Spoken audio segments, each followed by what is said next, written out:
ಶಾಸಕರ ಅಧ್ಯಕ್ಷತೆಯಲ್ಲಿ ಈಗ ಏನು ಒಳಹಾರು ಕಬಿನಿ ಜಲಾಶಯದಿಂದ 25,000 ಕ್ಯೂಸೆಕ್ಸ್ನ ನೀರನ್ನ ನಮ್ಮ ನಂಜನಗೂಡು ತಾಲೂಕಿನಾದ್ಯಂತ ಏನು 7 ಲೈನ್ ಏರಿಯಾಸ್ ಇದೆ, ದೇವಸ್ಥಾನಗಳ ಅಕ್ಕಪಕ್ಕ ಸುತ್ತಲೂ, ಆಮೇಲೆ ದೇವಸ್ಥಾನಕ್ಕೆ ಬರೋ ಭಕ್ತಾದಿಗಳಿಗೂ ಕೂಡ ಸೆಕ್ಯೂರಿಟಿನ ಏನೇ ಒಂದು ಆತಂಕಕಾರಿ ಘಟನೆಗಳು ಆಗದಾಗೆ ನೋಡ್ಕೊಳ್ಳಿಕ್ಕೆ ನಮ್ಮ ಮಾನ್ಯ ರಾಷ್ಟ್ರದ ಅಧ್ಯಕ್ಷರಲ್ಲಿ ತಾನೇ ಸಭೆನ ಮುಗಿಸಿ ಈ ಸ್ಥಳ ತನಿಖೆಯನ್ನು ಮಾಡ್ತಾಯಿದ್ದೀವಿ.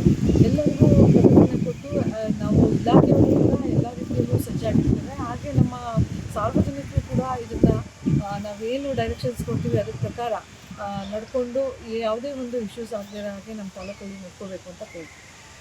ಬರುವಂಥ ಭಕ್ತಾದಿಗಳಲ್ಲಿ ಸವಿನಯ ಪ್ರಾರ್ಥನೆ. ಶ್ರೀ ಕ್ಷೇತ್ರಕ್ಕೆ ಬರುವಂಥ ಭಕ್ತಾದಿಗಳಲ್ಲಿ ವಿನಂತಿಸೋದೇನೆಂದರೆ, ಇವತ್ತು ಕಪಿಲಾ ನದಿಗೆ ಹೆಚ್ಚಿನ ರೀತಿಯಲ್ಲಿ ನೀರನ್ನು ಹರಿವು ಬಿಟ್ಟಿರೋದರಿಂದ ಕಪಿಲಾ ನದಿಗೆ ಸ್ನಾನ ಮಾಡಿಕ್ಕೆ ಹೋಗುವಂಥ ಭಕ್ತಾದಿಗಳಿಗೆ ನಿರ್ಬಂಧಿಸಲಾಗಿದೆ. ಹಾಗೆ ನಿರ್ಬಂಧಿಸಲ್ಪಟ್ಟಂತಹ ಭಕ್ತಾದಿಗಳಿಗೆ ಸ್ನಾನ ಮಾಡುವಂತಹ ಸೂಕ್ತ ವ್ಯವಸ್ಥೆಯನ್ನು ಗಿರಿಜಾ ಕಲ್ಯಾಣ ಮಂದಿರ ಮತ್ತು ಡಾರ್ಮೆಟ್ರಿ ಮತ್ತು ಓಪನ್ ಬಾತಿಂಗನ್ನು ವ್ಯವಸ್ಥೆ ಮಾಡಿದ್ದೇವೆ. ಬರುವಂಥ ಭಕ್ತಾದಿಗಳು ಕಪಿಲಾ ನದಿಯಲ್ಲೇ ಸ್ನಾನ ಮಾಡಬೇಕು ಅನ್ನೋ ಒಂದು ಹಠವನ್ನು ಬಿಟ್ಟು ಈಗ ಪರ್ಯಾಯ ವ್ಯವಸ್ಥೆಯನ್ನು ಮಾಡಿರುವಂಥ ಜಾಗದಲ್ಲಿ ದಯಮಾಡಿ ಎಲ್ಲರೂ ಸ್ನಾನವನ್ನು ಮಾಡಿ ಶ್ರೀಕಂಠೇಶ್ವರನ ದರ್ಶನ ಮಾಡಿ ಕೃತಾರ್ಥರಾಗಲು ಕೋರ್ತೇನೆ. ದಯಮಾಡಿ ಬರುವಂಥ ಭಕ್ತಾದಿಗಳು ಹೊಳೆ ಹತ್ರ ಹೋಗಬಾರ್ದಾಗಿ ಮತ್ತೊಮ್ಮೆ ಸವಿನಯ ಪ್ರಾರ್ಥನೆ.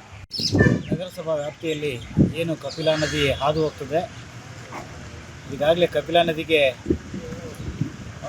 ನೀರನ್ನು ಹೆಚ್ಚು ಕಬಿನಿ ಡ್ಯಾಮ್ ಏನು ತುಂಬಿದೆ, ಆ ತುಂಬಿರೋದ್ರಿಂದ ಸ್ವಲ್ಪ ನೀರು ಹೆಚ್ಚಾಗೇನು ಈಗ ಹೋಗ್ತಾ ಇದೆ. ಅದು ನಮ್ಮ ತಗ್ಗು ಪ್ರದೇಶದಲ್ಲಿ ನೀರು ಪಟ್ಟಣ ಪ್ರದೇಶಗಳಿಗೆ ನುಗ್ಗುವ ಒಂದು ಸಾಧ್ಯತೆ ಇರುವುದರಿಂದ ಈಗ ಆಲ್ರೆಡಿ ಈಗ ನಾವು ಮುನ್ನೆಚ್ಚರಿಕಾ ಕ್ರಮವಾಗಿ ನದಿ ದಡೆಯಲ್ಲಿರುವ ನಿವಾಸಿಗಳಿಗೆ ಒಂದು ಸುರಕ್ಷತಾ ದೃಷ್ಟಿಯಿಂದ ಅವ್ರಿಗೆ ಈಗಾಗಲೇ ಅರಿವು ಮತ್ತು ಪ್ರಚಾರವನ್ನು ಮೂಡಿಸಿದ್ದೇವೆ.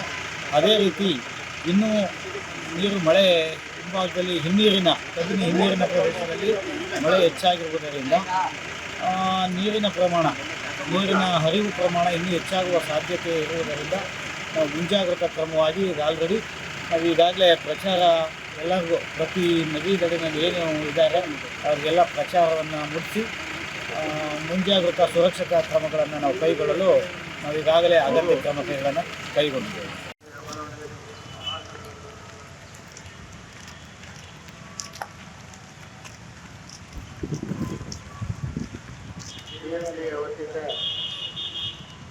ನಾಡು ಮುಖದ ಭಕ್ತರು ಸಿರಿಮನೆಯ ಸುರಭಾಗರು